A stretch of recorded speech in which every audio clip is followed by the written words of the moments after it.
my answer to what is the worst thing I've ever seen.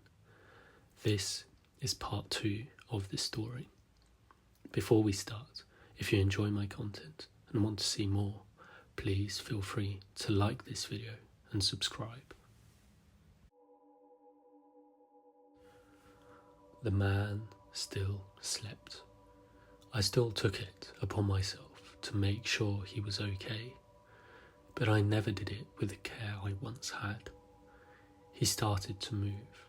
He'd groan, then he'd roll onto his side, or rub his arm with his hand, or cover his eyes. He fell out of the bed a few times. His skin started to bruise. Overnight, he'd managed to scratch himself with his fingernails that we'd neglected to cut. He'd have scabs I'd never noticed before. He started to groan less and scream more. He just never shut up. A doctor punched his nurse in the face and knocked him out. A bleeding patient was left waiting for hours. 3 scalpels went missing. I kicked a hole in the wall. The lights seemed darker, and they buzzed on and on. It felt louder than my own voice. The hallway seemed so long. I'd walked for minutes and only realised I'd passed where I was going after turning around to see I'd gone way past it.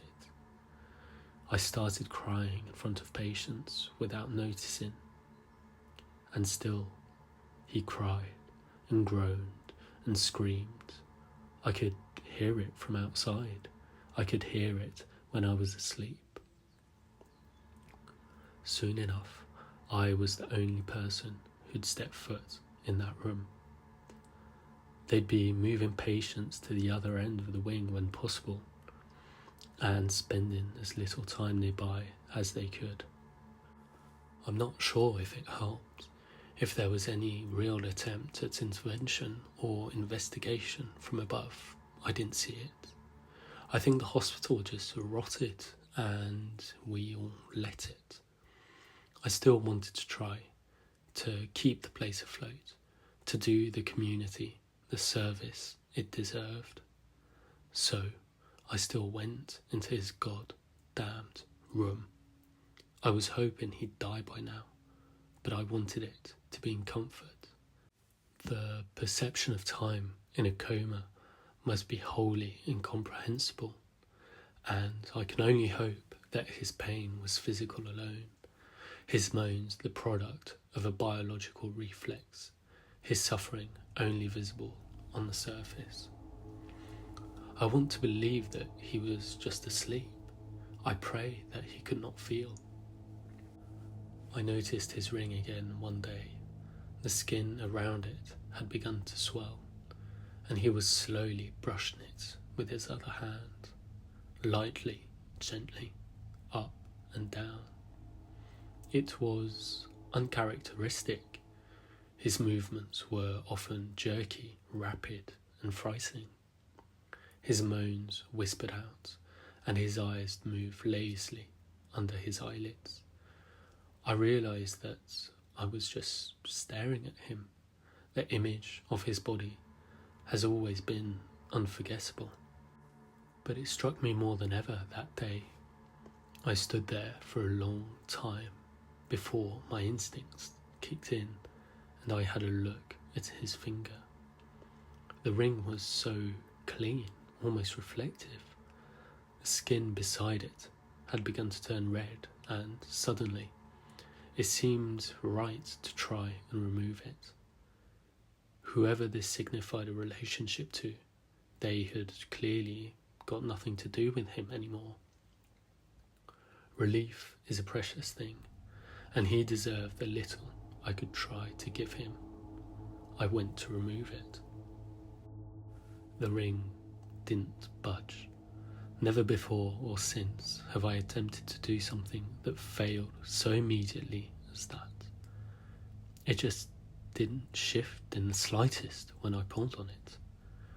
I still don't understand how anything could be on so tight, so stuck. It was unbelievable. I remembered how easily it had slid across his finger the first time I touched it. What seems like so long ago now. It defied me. It felt wrong to even touch it. The reddened part of his skin felt hot. I was possessed with the urge to break his finger and force the ring off. I had to bite my hand to send it away. I fixed his bed as quickly as I could and escaped. I occasionally gave the ring another pull or two when coming by, just to reaffirm that I was feeling reality, that the world was not lying to me. It was just stuck and there was nothing I could do about it that didn't make me feel sick. My divorce proceedings were coming up. I was going to be away from the hospital for a little while. There was a certain sick pull that made it hard to get away. But I told myself repeatedly that it would be good for me. It had to happen. I visited him again on my last night there. He'd stopped making so much noise. His vocal cords must have been damaged at this point, and his general demeanour had changed. When I came in, he was arching his back, forehead pressed into his pillow, stomach in the air. His eyes were rolling back, his mouth just hung open. I could hear him even still, whispering long and quiet. His hands were still crossed over his chest. I just ran forward and took one in my own hand, and he somehow began to relax his posture and slide back to rest in the bed.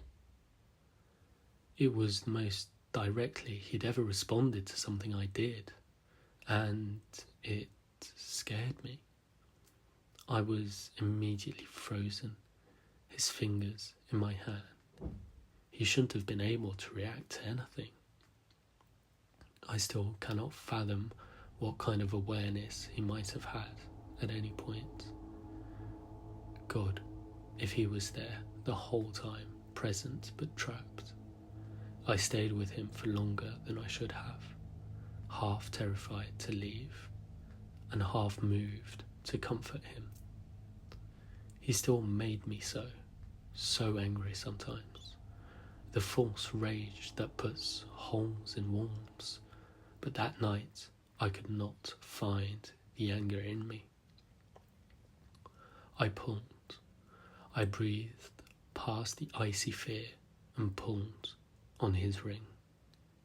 My fingertips burnt from the strain. The arching red marks left on them lasted for days. I grabbed his wrist with my other hand. I pulled. I put my foot against the bed. I pulled. I bit into my lip. My fingers slipped and dropped hard against the floor. My hands were empty. It was pointless. He looked at me through his closed eyes. His body laid against the bed, but his head was stuck, perpendicular, recessed into the pillow, and certainly, obviously bent, twisted, his chin digging into his chest. And he stared. His eyelids couldn't hide that he was looking for something in the dark. The rest of his body was so still. Imagine the urge to right yourself as your neck cramps, your jaw tightens, and you can't even move your fingers. You can't even open your eyes. I coughed and gagged and crawled away in fear. I left him like that and hid outside. The sense of relief was immense at first. Being away from that environment reminded me how I felt in the sunlight. Everything smelt better. I didn't dig my fingernails into my palm. In court, it came back.